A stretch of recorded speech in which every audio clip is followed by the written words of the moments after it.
नमस्कार, प्रदेश के समाचारों के साथ मैं श्वेता उपाध्याय और अब समाचार विस्तार से।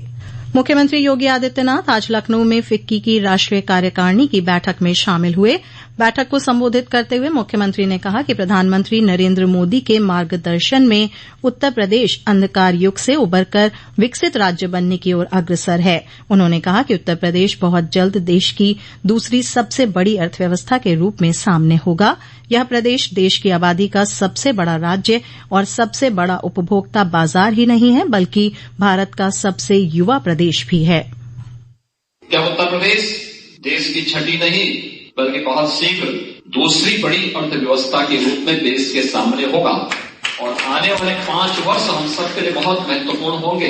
जो संकेत आप देख रहे होंगे, ये संकेत इस बात को बता सकते हैं कि उत्तर प्रदेश आने वाले समय में देश की अग्रणी अर्थव्यवस्था बनेगा और देश के ग्रोथ इंजन के रूप में अपनी भूमिका का निर्वहन करेगा।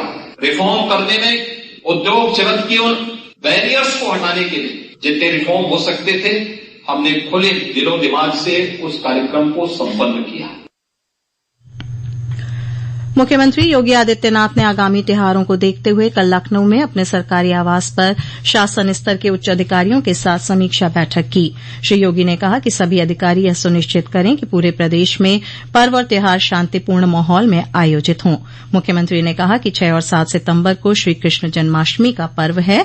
7 सितम्बर को ही चेहल्लुम का त्योहार भी है। उन्होंने कहा कि इन त्योहारों पर निकाले जाने वाले जुलूस से पहले ही आयोजकों और धर्मगुरूओं से संवाद किया जाए। उन्होंने कहा कि सिर्फ परंपरागत जुलूस और शोभा यात्राओं को अनुमति दें। मुख्यमंत्री ने त्योहारों पर प्रदेश में बिजली की निर्बाध आपूर्ति सुनिश्चित करने के निर्देश दिए। उन्होंने कहा कि 30 और 31 अगस्त को रक्षाबंधन का पर्व है। इसके लिए 29 अगस्त यानी आज आधी रात से 31 अगस्त की मध्य रात्रि तक महिलाओं को राज्य परिवहन निगम और नगर बस सेवा में निःशुल्क यात्रा की सुविधा उपलब्ध कराई जाए। पर्यावरण संरक्षण की मुहिम के अंतर्गत सहारनपुर जिले में नगर निगम द्वारा संचालित मां शाकुम्भरी कान्हा उपवन गौशाला में गाय के गोबर, मुल्तानी मिट्टी और चूने को मिलाकर इको फ्रेंडली राखियां बनाई जा रही हैं। नगर निगम के पशु चिकित्सा अधिकारी डॉक्टर संदीप मिश्रा ने बताया, ये राखियां बाजार के साथ ऑनलाइन शॉपिंग के लिए भी केवल 10 रुपये में उपलब्ध कराई जा रही हैं। आयुष राज्य मंत्री डॉक्टर दयाशंकर मिश्र दयालु ने आज लखनऊ में आयुष मिशन एवं यूनानी विभाग की समीक्षा बैठक के दौरान आयुष अस्पतालों के निर्माण को प्राथमिकता पर पूरा कराने का निर्देश दिया। उन्होंने आयुष अस्पतालों के निर्माण में किसी भी प्रकार की लापरवाही पाए जाने पर संबंधित अधिकारी और कार्यदायी संस्था के विरूद्ध कठोर कार्यवाही करने के भी निर्देश दिए। मेरी माटी मेरा देश अभियान के तहत महोबा के सरस्वती विद्या मंदिर की छात्राओं ने वीर सपूतों के गांव से माटी कलश में एकत्र कर जिलाधिकारी को सौंपी। सुल्तानपुर की सांसद मेनका गांधी ने आज सुल्तानपुर दौरे के दूसरे दिन 215 स्वयं सहायता समूहों की महिलाओं को उनकी आजीविका चलाने के लिए 4 करोड़ 22 लाख रुपए के चेक दिए। इस मौके पर श्रीमती गांधी ने 30 लाभार्थियों को पीएम आवास की चाबी सौंपी। वाराणसी के काशी विश्वनाथ धाम में सावन माह में रिकॉर्ड संख्या में श्रद्धालुओं ने दर्शन पूजन किया। मंदिर प्रशासन की ओर से जारी किए गए आंकड़ों के अनुसार मंदिर में पवित्र श्रावण मास के 56 दिनों में 1 करोड़ 57 लाख से अधिक भक्तों ने बाबा विश्वनाथ का दर्शन किया। प्रधानमंत्री नरेंद्र मोदी की अध्यक्षता में हुई केंद्रीय कैबिनेट की बैठक ने घरेलू रसोई गैस सिलेंडर पर 200 रुपए की सब्सिडी देने के प्रस्ताव को मंजूरी दे दी है। गैस सिलेंडर की कीमतों में सभी उपभोक्ताओं को 200 रुपए तक की सब्सिडी दी जाएगी। उज्ज्वला योजना के लाभार्थियों को पहले से मिल रही 200 रुपए की सब्सिडी के अतिरिक्त अलग से 200 रुपए की सब्सिडी मिलेगी। प्रधानमंत्री नरेंद्र मोदी ने कहा, यह रक्षाबंधन के अवसर पर देश की मेरी करोड़ों बहनों के लिए एक उपहार है। हमारी सरकार हमेशा हर संभव प्रयास करेगी जिससे लोगों के जीवन की गुणवत्ता में सुधार हो और गरीबों और मध्यम वर्ग को लाभ हो। रक्षाबंधन की पूर्व संध्या पर कैबिनेट की बैठक के बाद केंद्रीय मंत्री अनुराग ठाकुर ने इस बारे में जानकारी देते हुए कहा कि राखी और ओणम पर देश की करोड़ों बहनों को प्रधानमंत्री ने गैस सिलेंडर सस्ता कर उपहार दिया है। ओणम और रक्षाबंधन के इस पावन अवसर पर प्रधानमंत्री मोदी जी ने निर्णय लिया है कि 200 रुपया गैस सिलेंडर के दाम कम किए जाएंगे। सभी उपभोक्ताओं के लिए 200 रुपये दाम कम होंगे। उज्ज्वला गैस योजना वालों को 200 रुपया सब्सिडी पहले ही मिलती है। तो सभी उपभोक्ताओं को जो डोमेस्टिक गैस सिलेंडर यूज करते हैं उसका दाम 200 रुपये कम कर दिया गया है। रक्षाबंधन पर देश भर की बहनों के लिए एक बहुत बड़ी सौगात नरेंद्र मोदी जी ने दी है।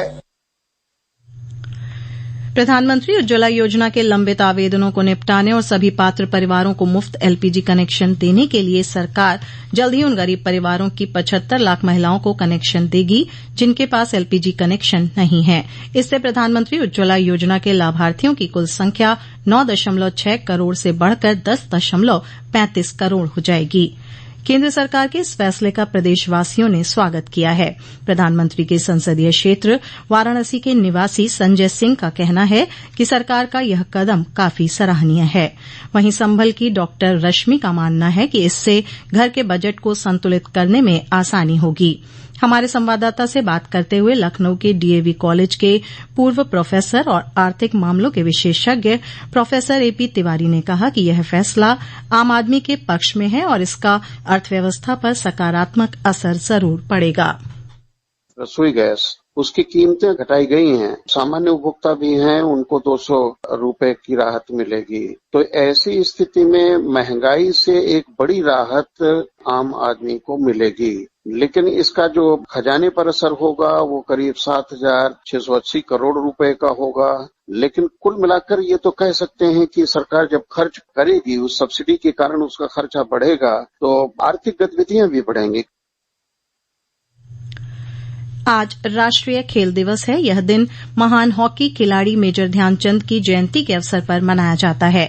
मुख्यमंत्री योगी आदित्यनाथ ने राष्ट्रीय खेल दिवस के मौके पर आज झांसी में 2009 करोड़ रुपए की 100 विकास परियोजनाओं का लोकार्पण और शिलान्यास किया। इस मौके पर मुख्यमंत्री ने हॉकी ओलंपिक खिलाड़ियों का सम्मान और हॉकी मैच का शुभारंभ भी किया। मुख्यमंत्री ने झांसी के कचहरी चौराहा स्थित शिक्षा भवन में नवनिर्मित लाइब्रेरी का उद्घाटन किया। साथ ही रानी लक्ष्मीबाई पार्क में मेजर ध्यानचंद की 25 फीट ऊंची मूर्ति का अनावरण और हॉकी म्यूजियम का उद्घाटन भी किया।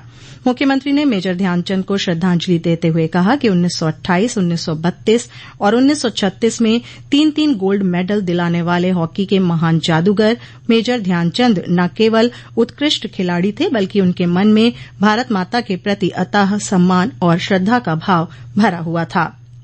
उन्होंने कहा कि सरकार प्रदेश की पहली स्पोर्ट्स यूनिवर्सिटी मेरठ में मेजर ध्यानचंद जी के नाम पर ही बना रही है।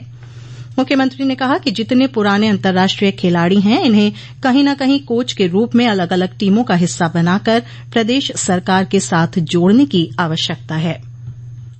मैं चाहूंगा कि जितने पुराने राष्ट्रीय खिलाड़ी हैं इन्हें कहीं न कहीं कोच के रूप में इन्हें अपनी टीम का हिस्सा बना करके अलग टीमों का हिस्सा बना करके इन्हें उत्तर प्रदेश सरकार के साथ जोड़ने की आवश्यकता है।